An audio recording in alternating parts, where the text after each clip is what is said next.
ওমা, কেমন আছো? বাবা, মার কথা তোর এতদিন পরে মনে পড়লো? আয় আয় আয়। কেমন আছো মা? ভালো আছো? দিদি, তুমি ভালো আছো? অনেকদিন পর আসলে। হ্যাঁ রে, আমি ভালো আছি। তুই ভালো আছিস তো? কি ব্যাপার, তুমি এখানে দাঁড়িয়ে আছো কেন? যাও, একটু জল খাবার করে নিয়ে আসো। হ্যাঁ হ্যাঁ, এই তো যাচ্ছি, আমি নিয়ে আসছি। দিদি তুমি বসো, আমি নিয়ে আসছি একটু জল খাবার। আচ্ছা চল, আমি তোর সাথে একটু রান্নাঘরে কাজে হেল্প করে দিই। এই তো কোথায় যাচ্ছিস? বস, ও একাই করে নেবে। না দিদি তুমি বসো, আমি ঠিক করে নিচ্ছি, তুমি বসো, আমি আসছি। কি রে, জামাই কেমন আছে? আর তোর শাশুড়ি? জামাই ভালো আছে, শাশুড়ির একটু পায়ে ব্যথাটা বেড়েছে, কিন্তু তাও ঠিক আছে।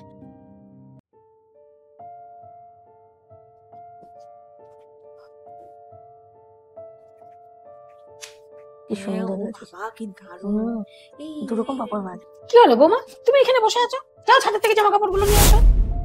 হ্যাঁ হ্যাঁ মা, এই তো আমি এখনই যাচ্ছি, এখনই যাচ্ছি আমি। আচ্ছা মা, একটা কথা বলবো তোমাকে? হ্যাঁ বল। আমি যখন থেকে এসেছি আমি দেখছি তুমি ওর সাথে কিরকম ব্যবহার করছো। কিছু হয়েছে নাকি? ধুর, আর বলিস না, কি যে একটা বউ এনেছি।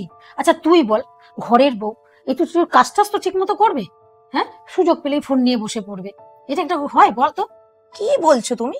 আমি আসার পর থেকে তো দেখছি ও কিছু না কিছু করেই যাচ্ছে। ফ্রি তো একবারে বসেনি। আর শুধু বলবে বাপের বাড়ি যাব, বাপের বাড়ি যাব।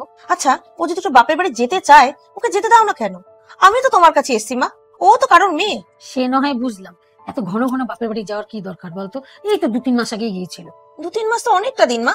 ও যদি ওর বাবা মার সাথে দেখা করতে চায় তাহলে যাক না, অসুবিধাটা কোথায়? ওইসব কথা ছাড়, এবার বল মা, তুই 1 সপ্তাহ থাকবি কিন্তু 1 মাস পরে আসলি। না মা, আমি 2-3 দিনের বেশি একদম থাকতে পারবো না। ওখানে শাশুড়ি কোনো কাজ করতে পারে না সেইভাবে। আর তোমার জামাইকে তো অসুবিধা হয় না একা একা কাজ করতে? এতদিন পরে আসলি, তারপরে বলছিস 2-3 দিন থাকবি? আর কটা দিন থেকে জানা মা, জামা কাপড় রান্না হয়ে গেছে, যাও আবার একটু চা বসাও। ছাড়ো না মা, চায়ের জলটা তো আমিও বসাতে পারি, আমি বসাচ্ছি। এই তুই চুপ কর তো, ও করবে, তুই চলো আমার সাথে ওই ঘরে। না না দিদি তুমি বসো, আমি চায়ের জল বসাচ্ছি।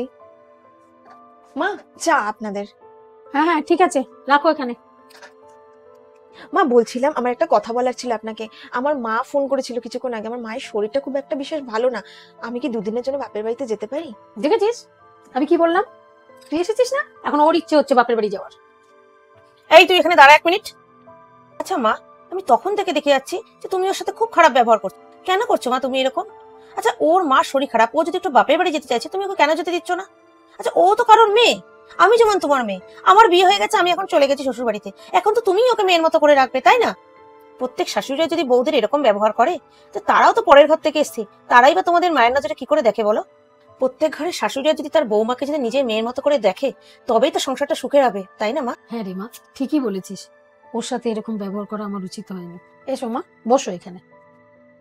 আজ থেকে তুমিও আমার আর এক মেয়ে।